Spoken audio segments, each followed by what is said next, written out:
employed. The result is lack of savings and investments. Conversely, in 2019, 16.3 million Kenyans, that is about 34% of our population, lived below $2 per day. The number reduced to 17, or that is 8.9 million, in extreme poverty in 2022. However, what these figures reveal is not a decrease in the rate of extreme poverty between 2019 and 2023 in real terms. Rather, they reveal the cyclic nature of it. Further, because the gross national income didn't change, we actually gained another 9.3 million extra Kenyans on the extreme poverty assembly. This data presents an ugly picture of more poor people, an increase in the unemployment bracket, and poverty. This concurrently means more are eating poorer or with no food, or are in poor health. The Global Hunger Index ranking of Kenya at 94 out of 136 countries with a grim score of 23.5 is testimony to these prevailing facts. There is the agriculture jinx. When we talk of hunger, the next stop is agriculture. The jinx is, while agriculture counts for approximately 33% of Kenya's economic output and 40% of our overall workforce, mainly small-scale rural producers, and forms about 65% of Kenya's total exports, hunger is most prevalent among the same agricultural communities that also shoulder higher incidences of poverty in Kenya. Because the triad problems of poverty, hunger, and malnourishment are preponderant amongst the producers, the agricultural sector lends itself to two outcomes. First, poor producers cannot feed themselves. They cannot feed the country, but instead export their poverty to other segments of the population, thus poverty and hunger reproduction. And two, it is only logical that investments must be directed at beefing up productivity of the agricultural sector. Hunger is worsened by austerity measures brought about by the global economic slowdown, underpinned by the ongoing Russia-Ukraine conflict, elevated global inflation, and the lingering effects of the COVID-19 pandemic and climate change-related supply chain disruptions. It's also worsened by the global increase in fuel, fertilizer, and food prices. Thirdly, it's also worsened by the constraints of recurrent drought affecting agricultural productivity. In fact, just sitting there to Jackson, within a few minutes, we were just pondering over what would happen if we are not careful. Not that we want disasters to prevail, but the sudden crisis about the earthquake in Turkey and Syria is now the global focus. Yet the drought and what we are talking about here is perhaps killing more people as we speak today. But so something maybe will come out of this meeting on how we should try and make sure that the world is alive to the challenges that we are facing now. I must also add that resulting from the climate change, Africa is faced with the worst drought in 40 years, Kenya's landmass is 84% ASAL, and even the remaining 16% hasn't been spared by drought. The seasonal rains have been scarce, sporadic, or never rained at all for about 3 years now. Dry spells have increased in intensity and geographically to cover the whole country. The drought is worse in 24 out of the 47 counties. This means the livestock economies in ASAL areas have been decimated, while sedentary regions have missed consecutive planting seasons. The already existing food supply chain deficits have been worsened by increases in food prices.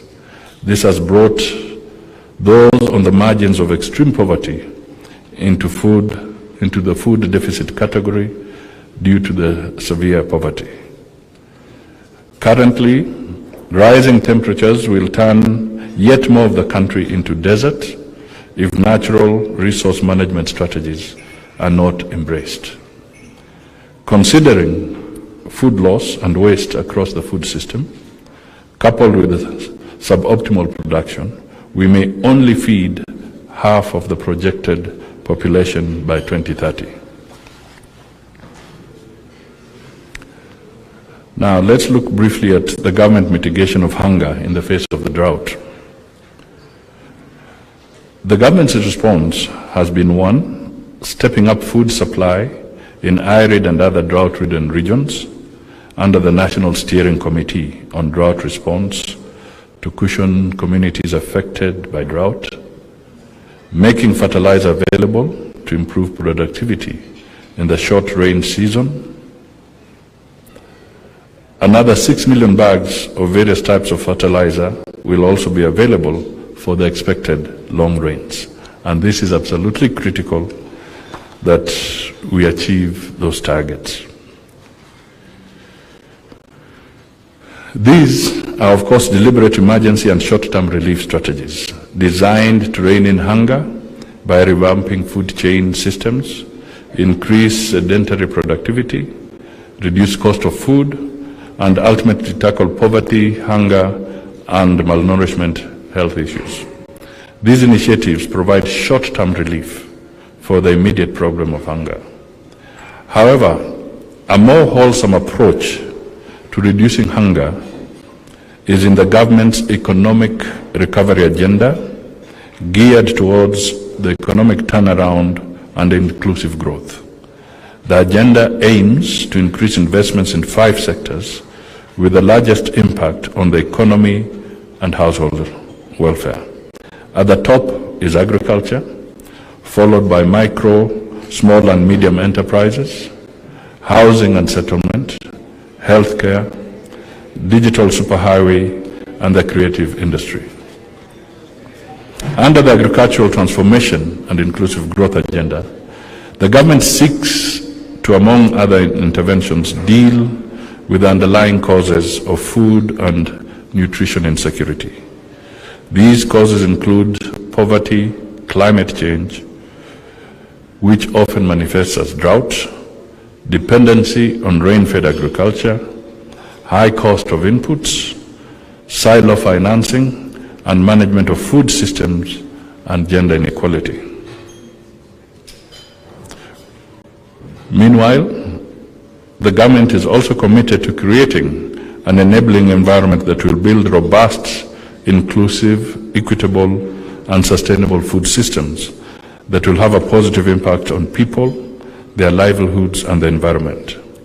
We seek to provide a conducive environment for smallholder farmers, pastoralists, fisherfolk, and citizens in general to actively participate in realization of their rights to food as enshrined in Article 43 of the Constitution, which bestows on the citizens the right to be free from hunger and to have adequate food of acceptable quality. From a policy perspective, We will do this by effectively coordinating the entire range of the production, aggregation, processing, distribution, consumption, and disposal of food and waste, their interconnected activities, and their linkages with economic, social, and natural environments. As government, we know that smart management of multi-stakeholder actions of small-scale producers and vulnerable groups is crucial for achieving inclusive, equitable, and sustainable food systems that will fast-track our progress towards zero hunger by 2030 and achievement of sustainable development goals. The government therefore seeks to provide an enabling environment for agricultural productivity as part of the fight against hunger in developing policy, legal, and institutional reforms that will guarantee A, support to farmers in accessing quality inputs such as seeds, fertilizer, pesticides, among others, and also access to extension services to increase agriculture productivity. B, to increase the irrigable land from the current 670,000 acres to 3 million acres of food crops to guarantee food security. This will be a public-private partnership venture. I therefore invite the private sector to partner with government in ensuring we move the country from dependency on rain-fed agriculture and vulnerability to drought and the effects of climate change. C, we need to improve storage, preservation of milk, and access to markets by dairy farmers. This will offset the cost of feeds and bolster local economic turnaround, job creation, and reduce hunger. In this endeavor, we intend to reinstate the stalled milk coolers program and the distribution of 650 milk coolers across production areas in the country. D, we need to scale up of the seed multiplication for all crops and improve value addition in partnership with public and private research institutions. Ladies and gentlemen, I have deliberately picked on enhancing agricultural production as a way of fighting hunger because it is the low-hanging fruit among the multiple approaches government intends to apply to achieve equity. Focusing on agriculture and agricultural productivity immediately draws our attention because it has the greatest potential of not only generating food security and therefore enhancing the fight against hunger, but also has the highest multiplier effect on the country's gross national income through job creation and poverty reduction. So before I just make my last line, I had the opportunity to interact briefly with the World Food Programme.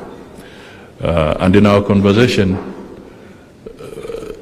when we thought that the refugee crisis was subsiding, and I'm sure Raymond here might attest to that, we don't have the exact figures, but maybe close to 100,000 of our neighbors from Somalia who are facing perhaps even a more severe situation have actually come back to Dadaab. Now, there are multiple challenges here. There's the issue of the food and water that they must get, but there's also the twin problem of security because we have the Al-Shabaab menace, and we're not sure that everybody coming in has the intentions of dealing with hunger. Maybe others have other intentions. So these are emerging issues that we really have to deal with collectively as a team. I want to make an appeal that we are not yet out of the woods. We are still in a very, very delicate situation, and definitely we need to continue supporting the Kenyans who are facing this challenge. The estimate is that about 4 million Kenyans are within that area, maybe different levels of intensity in terms of those that are facing severe drought, others are on the borderline, but roughly 4 million Kenyans are in trouble. And of course in the region, I'm sure you have the statistics, if you take the entire region, that it's quite severe, and there are inherent security threats around this. We have come across, personally, I came across a member of parliament who was almost shedding tears in my office because they had lost a lot of livestock in a part of the country. So the need for intervention remains alive. The forecast is not yet positive that even when the rains do come, they may not be adequate enough. So I just want to flag that so that our friends and partners can keep the eye on the ball in this regard, so that we don't lose lives during this challenging period. So as we wait to see the actual data and figures, I would also want to wish wish you all positive deliberations, and to encourage you to share your information and your findings with government. At the end of the day, to make informed decisions, we must have timely and reliable data. Otherwise, we'll be groping in the dark.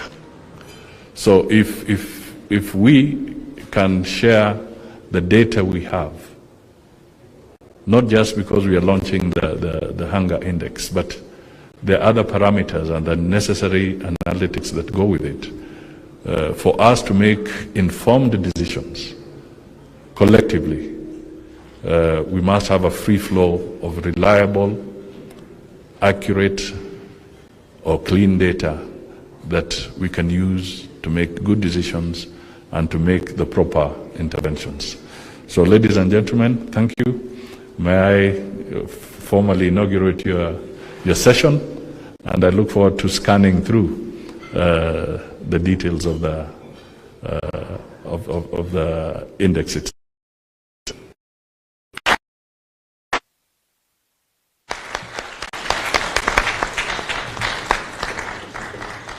Thank you very much, Your Excellency, Musalia Mudavadi, the Prime Cabinet Secretary for the Republic of Kenya. At this particular moment, we'd like to, since you've already officially inaugurated our session, I kindly request you take a sip of water and kindly come forward so that we unveil this report. You say timely flow of data, and we're listening to you. We already have the data right now. So at this particular moment, Kevin Shingles will hand over the data to His Excellency. A round of applause. Thank you very much.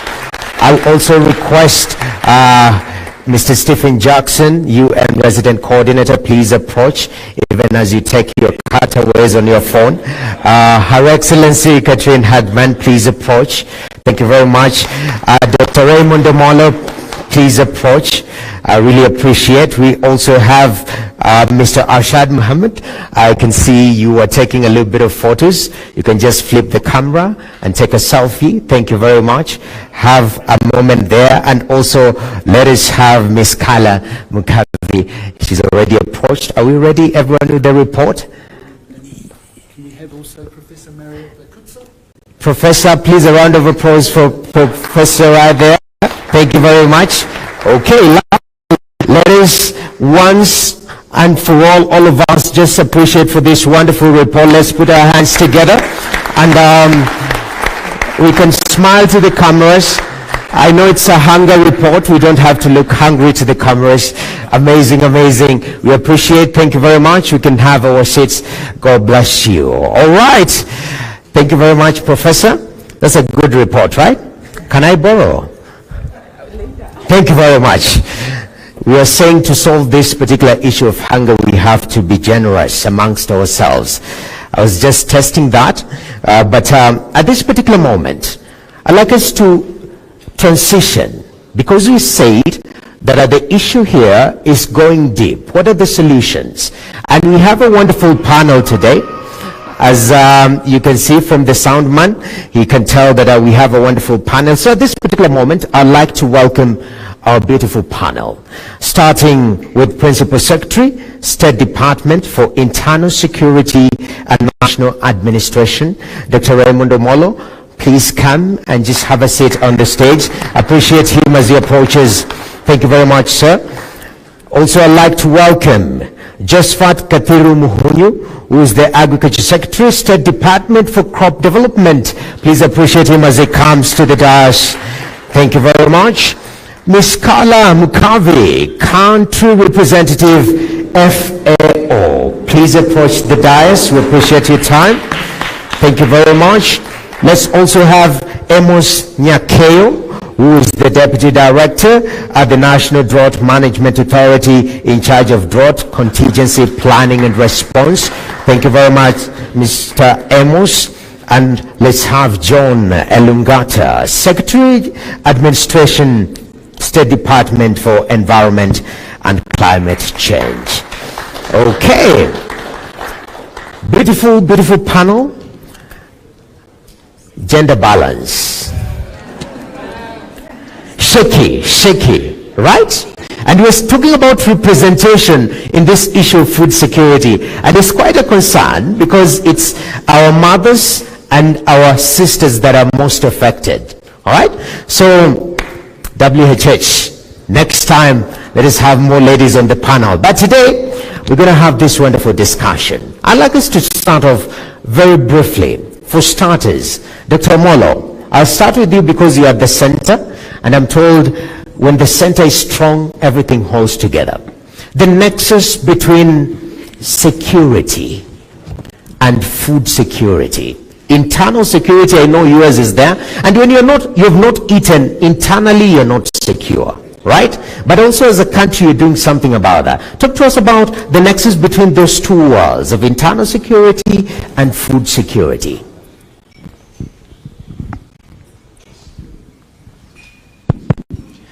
Yes, so thank you once again.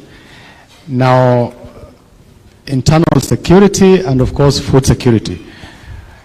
As internal security, first of all, our responsibility is to ensure that you are safe, but also secure in every respect.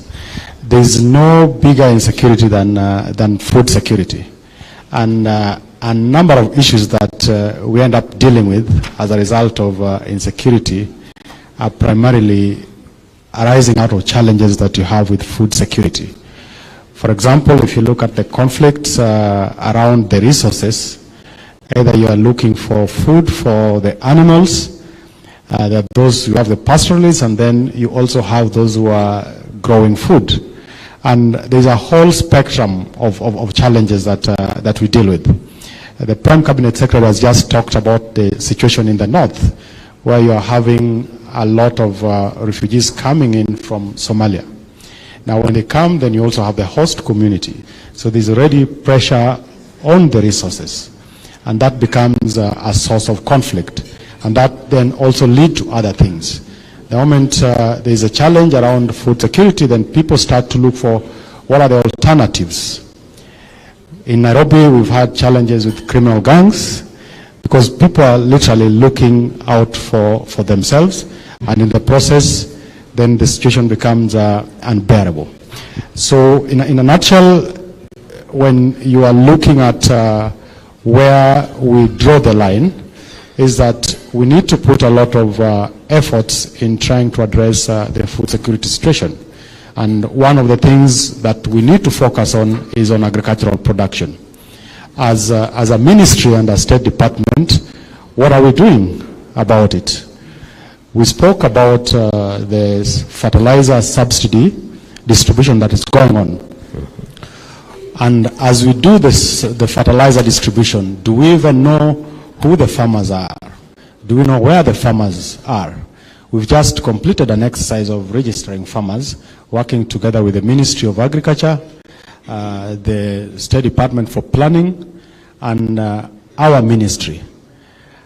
Out of that exercise, we've been able to map out 4.6 million farmers across the entire spectrum of the country.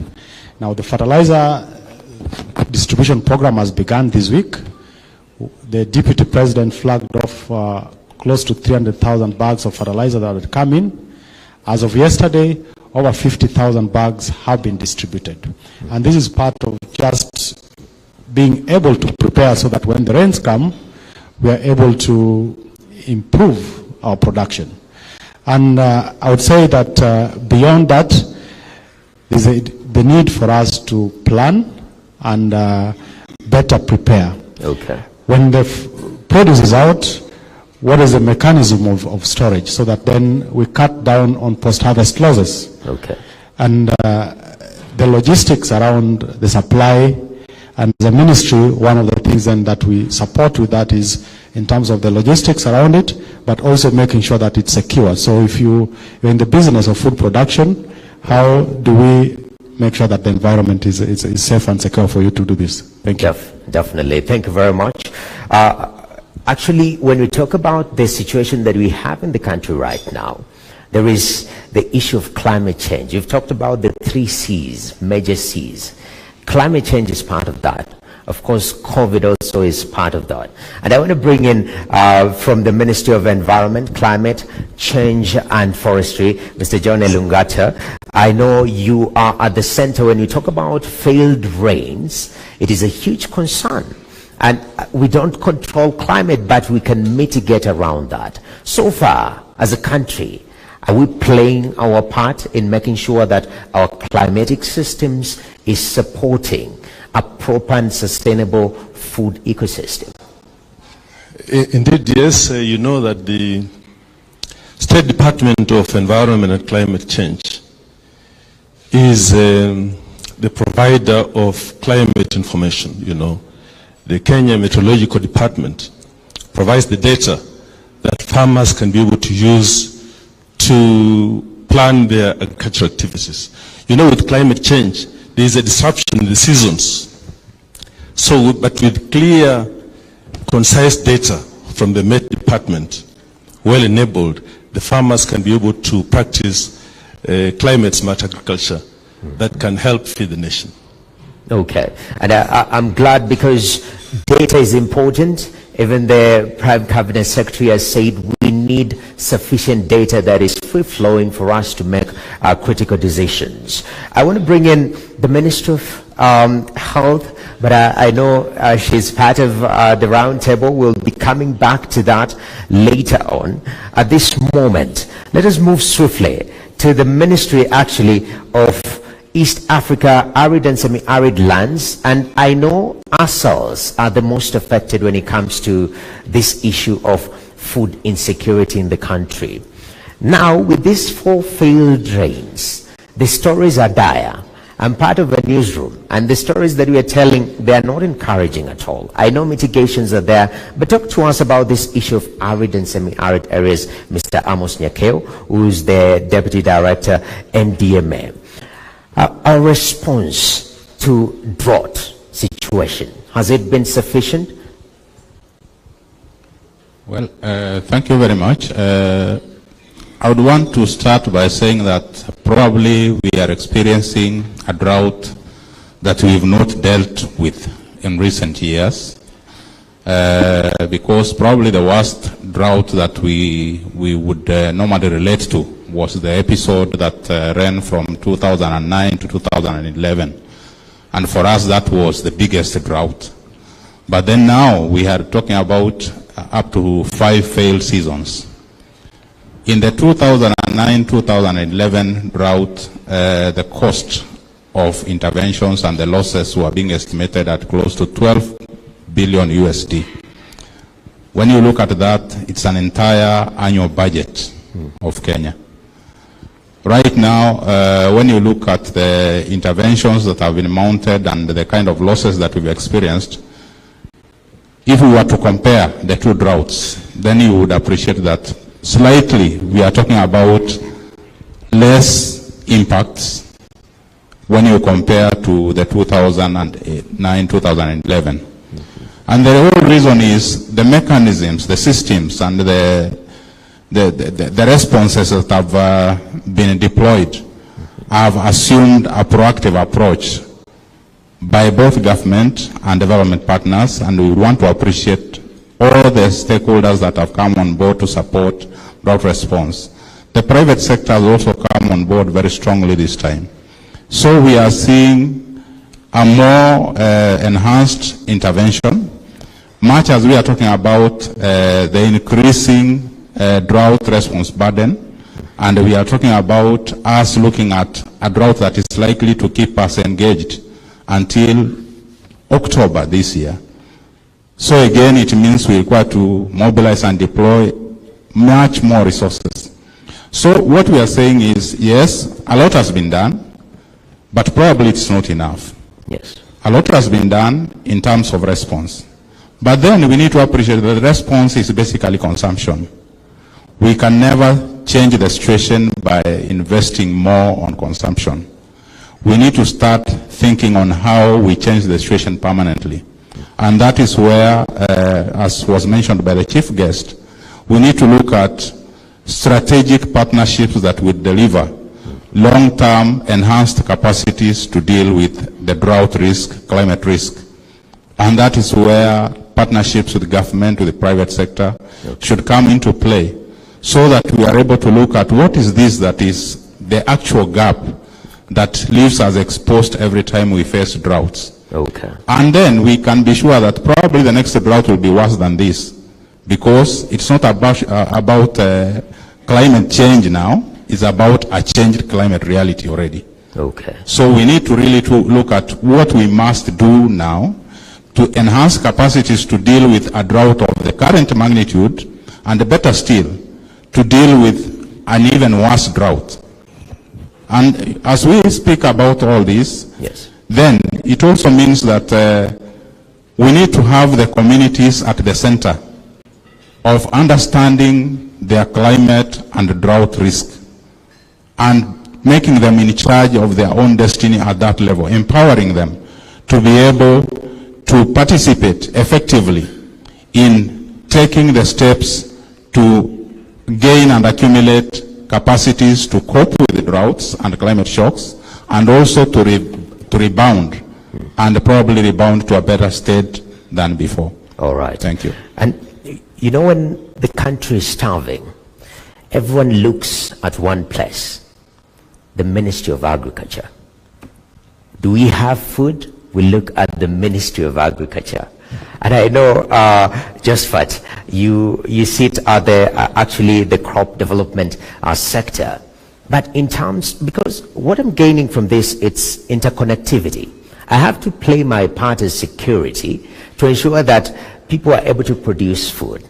It's not just a one-man game. Talk to us about, is the Ministry of Agriculture getting the requisite support from the whole value chain to ensure that we are food secure as a country? Thank you very much. Yes and no. First, I would say yes, because already as a ministry and other relevant ministries are able to have a dialogue where we are able to sit together. And to give an example, we did the agriculture marketing strategy together. We also did the irrigation policy together as a government, and in this case, focusing on the value chain, as you have rightfully said. You know, value chain is in terms of a specific enterprise, like it is a specific crop, but we also have the food value chain itself, where we have to ask ourselves, what is involved in getting that food on the table? Again, looking at the value chain approach, you find that we have what we call value chain nodes. To give an example, for maize, where does maize start? It starts with the land. Land preparation. It has to be done well.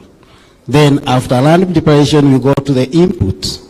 Again, these inputs must be correct and well matched, because you may have the correct fertilizer, but the wrong seed. But again, you may have all that, but there's no rain, there's no water. Also, we have found that the pests and diseases have kind of changed their pattern, not what we used to have. Right now, we are having innovations, as you all know. And more to this, even the post-harvest management.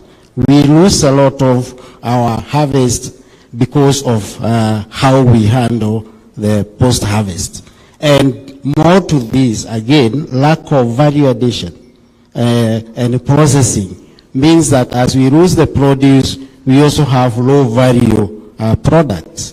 So in this case, we are working closely, first of all, to identify for each enterprise who are the key stakeholders in the value chain, so that we are able to sit with them. And I'm happy our chief guest brought this out very clearly, that we need to look at the whole spectrum for us to handle this. And more critical, and that is where we are having a big challenge, is that if you look at our food system, ecosystem, over 83% of our land mass is ASAL. So the remaining small bit is where we are having our urban centers and where we are constructing and therefore transforming the productive land to settlements and buildings. Again, this has really brought a lot of challenge. For those of you who are in Nairobi 20 years ago, linking Nairobi to Kiambu, you could see very good farms. So right now, you see buildings. Yeah. So the question would be, how therefore can we take advantage of the 83% of the ASAL and easily ensuring that we start thinking around the concept of rain? Is it the rain we require, or is it the water? Okay. And therefore, how can we convert rain into water? And that is what we really require. Thank you. Definitely. So you say there is support, but also there is more to be done. And one of the key issues that has been raised here has been the issue of partnerships and funding, because turning this whole thing around and transforming our food ecosystem and that whole value chain is very critical, but it takes funding, it takes donors, it takes people coming up and being intentional about it. And that's why I want to bring in Ms. Mudavadi. The partnerships that we're seeing with different organizations pumping money into the country, some of the stories that we've seen here in those ASAL areas, people are doing vegetables, doing very well because of just putting a watering system and empowering the farmers. Are we seeing the results of those partnerships, and can it help us alleviate this issue of hunger in the country? Thank you. First of all, to say that I'm happy to be the only woman balancing gender. And actually, is it okay? Yes. Yes, I'm happy to be the only woman in the panel, balancing gender. And actually, just to remind that one of the reports of the FAO says that if we really support and if women had the same opportunities in terms of inputs and access, we would double production and productivity. Yes. So to say that we have to really, of course, support even more. But to say that really on partnerships, actually the 17 goal of the SDGs talks about partnerships. Because again, we cannot do this alone. The government cannot do this alone. The farmers that we are really targeting in order to improve their lives and livelihoods, They cannot do this alone. So we need really to come together, and that's why partnership is one of the SDGs. Of course, we know that the challenges are immense. The report is really highlighting that.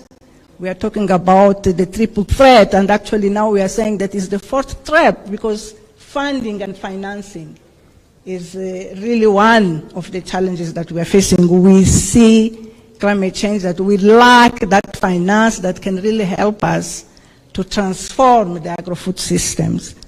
So there are best practices, there are successful stories, but we need to upscale in order to really see the impact that we aim. So it's really a call again for us to come together. Systematic approaches are really needed. Collaboration and coordination, actually enhancing the capacity of the government is one of our roles as UN, as FAO, so that of course they are really able to adopt the interventions that can really contribute to that change. Coordination, if we talk about, of course, the reality of Kenya, national and of course subnational, it is really critical, so that of course we can really also see the policy being of course adopted at the county level. The issue of really institutionalizations, so that those policies can also respond to their needs. So I really wanted to bring this issue of importance of the systemic approach and collaboration and coordination. But I would say that partnership is working. We see the donors, we see of course the UN agencies, we see private sector coming, and again, this is something that was really highlighted, and it's really so important that of course there is this enabling environment where we bring private sector also to help, because of course we're talking about creating jobs for young people. And we really have to have the private sector supporting this. Okay. So I would say that yes, it's there, but more is needed. More. The challenges are really immense. Yes. But I'm sure that we can do it. Definitely. More is really needed. I mean, that's one of the issues that I'm getting here. And later on, we'll be opening up the floor. I'll be having my colleague, Jasmine Murani, who will be going round. In case you have any questions, just prepare yourself mentally, be straight to the point and direct it to a specific individual. We'll be having that engagement. So don't feel left out. If you have some concerns, we'll be having that back and forth engagement. But I want to go back to interior security, because security is very critical. And here we're talking also on local governance level. So in our situation as a country, Piesomolo, I mean, majority of our food that we eat day to day is produced by smallholder farmers. These farmers are found in our counties, are found in our wards. In terms of that coordination from the national to the other level of government, are we having proper coordination that is empowering to our food systems? So, I think first of all, as a country, agriculture is largely a devolved function. And therefore, the county governments plays a very critical role in ensuring that we have enough food production. But also as a national government, we have a major role to play. Now, within the national government, of course, what we have is we have a mechanism of engagement at the county level. So you have the government, national government officers, but then also you have the county governments with the role that they play. Earlier on I mentioned about the process of registration of farmers, and also now the rollout of the fertilizer subsidy program. And this we are doing in conjunction with the county government. So we are able to, first of all, share the information. For example, when we are doing the registration of farmers, the county governments know the number of farmers they have within their jurisdiction. That helps them in terms of when they are coming up with their programs, then they know the specific spaces to intervene. Okay. Away from that, what are some of the critical things that are necessary in making sure that we improve our production in agriculture? And one of the biggest requirements is water. Now, the government has an ambitious program of doing a number of mega dams and the small dams. And these are being done within the counties. So that linkage and collaboration is critical. Now, as a ministry, we have now captured some of the water infrastructure as critical infrastructure, so that then they are properly secured for us to be able to make maximum utility on them. And there's the issue around the seeds as well, because again, we need to be able to give farmers the right seeds for specific regions. As a national government, we are making this information available to the county governments. In a number of county governments, they have seed distribution programs, which then now we are able to have that linkage from the national government. So for example, we have the National Cereals and Produce Board and a number of other agencies within the Ministry of Agriculture working closely with the county governments. Then we have the cooperatives as well. Again, at the county level, they have the cooperative officers, and they even have executive officers directly dealing with the cooperative movement. Now, that linkage also has been provided within the national government infrastructure to ensure that the farmers are properly facilitated and supported. Okay. Then there's the issue around the enforcement in terms of the security arrangement at the county level. There is the county commissioners who chair the security committees. At the regional level, we have the regional commissioners, and they work closely with the county governments. And in terms of that, that also helps to ensure that the right thing is happening at the local level, where the biggest impact has to be seen. All right, definitely very important. Now I bring in Amos Nyakeo. This issue of ending drought emergencies strategy. We decided that by 2022 we will be done with that. We will have accomplished the ending drought initiative strategy. So far, we are in 2023. I know there's been a lot of unprecedented occurrences across the world. Are we back on track? I think I will pick it from the point of where were we before and where are we now. We were in a situation where we would have droughts and we will operate in a reactive manner. At the moment, we are more proactive. There is an active and fairly accurate drought early warning information system that is able to generate early warning. And when you hear people saying of 14 counties in alert, 14 counties in alarm, that is scientifically generated information from the early warning system, and we are able to accurately state the drought situation in the country, and not just in the ASAL counties. We have the capacity to do that even for counties that are outside the arid and semi-arid counties. Number two, we are lucky as a country that the meteorological services are also quite accurate now. I think it is long since you heard people saying manyunyu ya hapa na pale. We are no longer at manyunyu ya hapa na pale.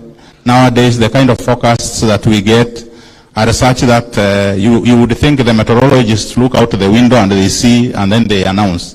They are so accurate, credit to them, and that information is becoming very useful for us. Yes. Coupling that with the drought early warning, then we are able to build fairly accurate scenarios and also to generate advisories that go to the communities to inform on what they should do at what particular time. Probably the gap that we have at the moment is how quickly the intended targets of such advisories are able to pick and make use of those advisories. It's an area that going forward we should find a way of strengthening. Dealing with drought risk involves financing. And if we are going to finance this, then we need mechanisms that avail resources to do that. Government has already established the National Drought Emergency Fund. It has been capitalized to some extent, and it is operating. And it's supposed to serve as a common basket for channeling of resources to address both the resilience capacity gaps and the response needs. And going forward, we expect that when all stakeholders are able to channel resources into this, then the fund will be quite healthy. And with that kind of outcome, then we should be able to see increased investments in capacities that help us to cope and recover from drought and climate shocks. Because this is what keeps eroding our food security nationally and at household level. Definitely. So this is in place.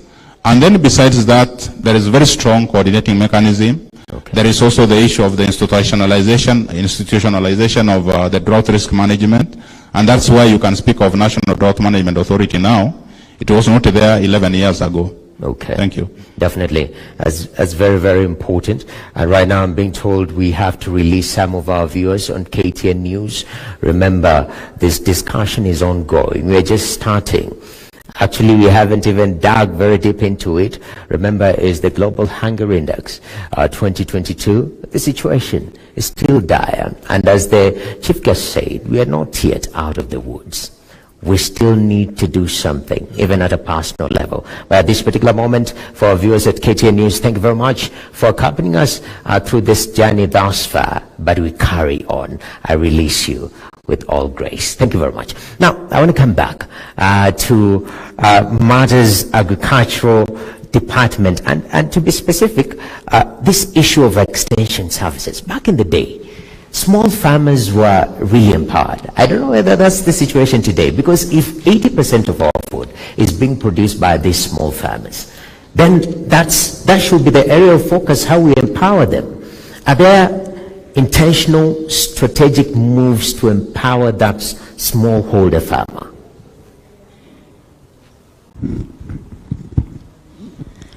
Thank you very much. And it's good for us to recognize again the importance of especially that smallholder farmer in our food production system.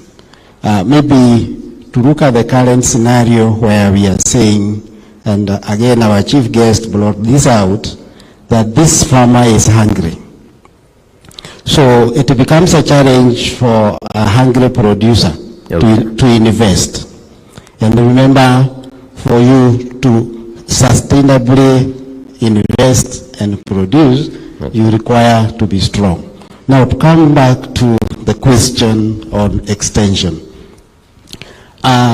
Extension services are devolved as per the Constitution. But what we've done now is to modernize extension, because those years when we were having fewer farmers, we were able to have extension officers using different models to travel to the farms and advise the farmer. But now with the farming ecosystem at the moment, this may not be possible. So we have to move with technology. And that is why we have been coming up with different packages on how farmers can be reached. Again, our farmers are not the same 20 years ago, because farmers today, you send them a message, they are able to receive it. To give an example, this week when farmers started accessing the e-voucher fertilizer, they are receiving messages with a code to go and redeem, and they are able to do that. So we are working on how we can modernize agriculture by making it efficient, not necessarily by now having that extension officer having to move to the farm. We have what we are calling the e-extension and many other follow. Okay. Again, we take advantage of farmer groups. Okay. We really thank our development partners, because they have assisted us bring farmers in very specific groups that target specific enterprises.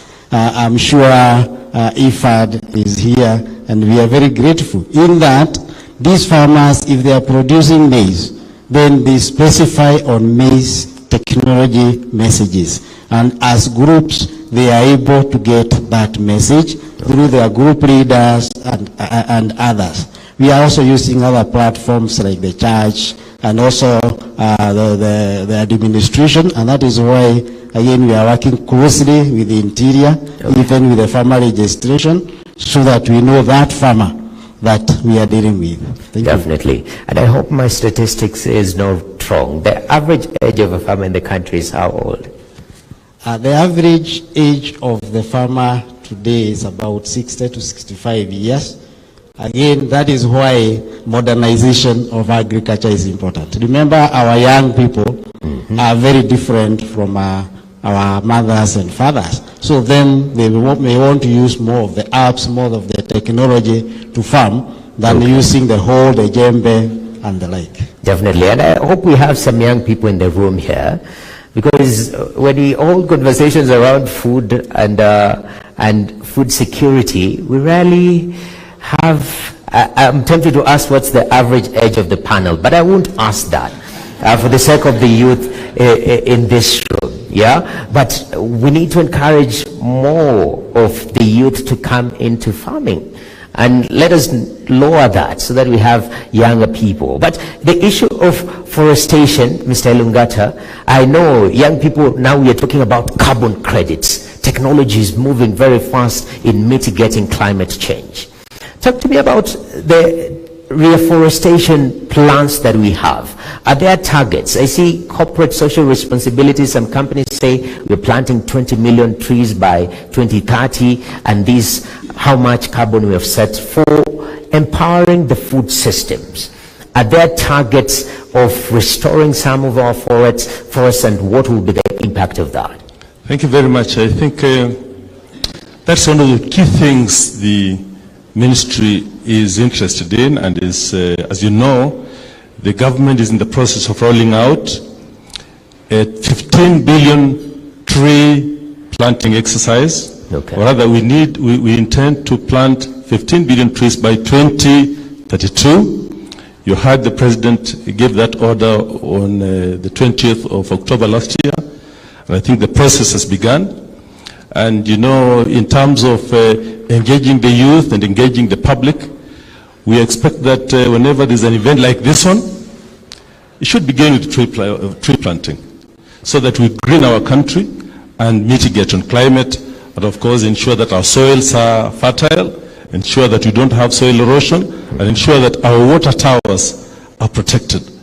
In terms of the arsal areas, the government is interested in putting a green wall made up of tree species that can stop the march of the desert. Okay. You know, as long as we have the desert marching downward, we will not be able to be food secure, and we will not be able to have water for our livestock. Okay, definitely very important. So I'm glad there are targets, and at least we have parameters to hold each other accountable. You can even ask me as Noakit Kemboi, what are you doing in promoting that tree cover? How many trees have you planted? Again, that's another temptation I'm fighting to ask the room. How many trees have you planted as an individual so far?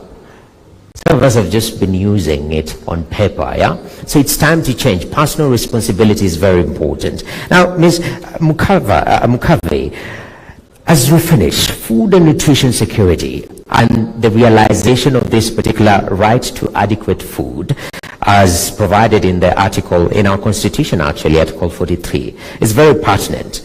But still it's, based on the results that we've released today, a little bit shaky. You're talking about partnerships, there's still more to be done. Now, there's this issue of things working in silos. This one is operating on their own, this department is on their own. Sometimes you go to the county, they are standing on their own. This issue of integrating so that we have a seamless food system, how can we achieve that? Thank you very much. I also really wanted to follow up with what, of course, the State Department of Crops, Agriculture mentioned. Because I'm really so passionate about this issue of really bringing young people into agriculture and into the food systems, because really there is opportunity there. And when we talk about technologies, we talk about digitalization. Actually, it was last Monday where we really launched together with the Ministry of Agriculture, the KIAMIS, which is the Kenya Integrated Agriculture Management Information Systems, which is really a centralized database that will really support the government in farmer registration, because this is critical, and actually the Prime Cabinet Secretary mentioned about that if we are not able really to have that accurate and really affordable data, we will not be able to target the interventions that we need in order really for this change that we are really aiming. But of course, going back to your question, it is true. And we keep on saying that really the challenges are enormous, but also the opportunities are there. If we look really at the opportunities, and one of them, and here I also really want to congratulate and really recognize the effort of the government in addressing some of those challenges that we are seeing, and really the focus on water harvesting is critical, because at the end of the day, really drought is water scarcity. So what can we really do? And we are really seeing that effort on really to make sure that we construct those dams, and of course we create really opportunities to harvest water, so that we don't really have this recurrent crisis. And there, I want to link it with the long-term actions, and long-term development is critical. Looking at building resilience. Building resilience, of course, early warning action, anticipatory action is so critical. We really have to be able to strengthen this capacity. And then, of course, I really mentioned that really coordination, have this systematic approach, the issue of institutionalization, domestication of the national policies, at the country level. It's important, so that, of course, the responses, the interventions are really targeted, and there you can really see that a difference will be made. So I couldn't agree more that we need really, of course, to have this holistic approach, systematic approach, and the theme of the report that talks about really food systems. The food systems really aim to do that, to bring us together. And I'm so happy, because if you look at the panel, we see the Minister of Agriculture, the Minister of Interior, of course the Assaults, we see the Minister of Environment. So it's already that coordination that is really needed. The government speaking with one voice to address the challenges that, of course, we are facing. Very important. And I'm glad that in the spirit of that coordination, we would like actually to thank our chief guest, His Excellency Musalia Mudavadi, Prime Cabinet Secretary for the Republic of Kenya. I know you're very youthful, and you're talking about, coordination. You handle a number of things in this country, and we were really honored that you are able to make time today. I've been requested that you have other business to handle, to integrate. In fact, as a youthful young man who's coming into agriculture, to lower that average age of 65, we encourage you, as you go out there, also recruit other people to work with you, so that we have more young people participating in the field of agriculture. But thank you very much for your presence. We appreciate. Once again, let us appreciate our chief guest this wonderful morning, as we allow him to live. Thank you very much, sir. Asante sana. That is our chief guest, His Excellency Musalia Mudavadi, living. All right. And even as that conversation continues, now there's some people who are part of our audience, and they have a lot of questions. Where's my colleague, Jasmine?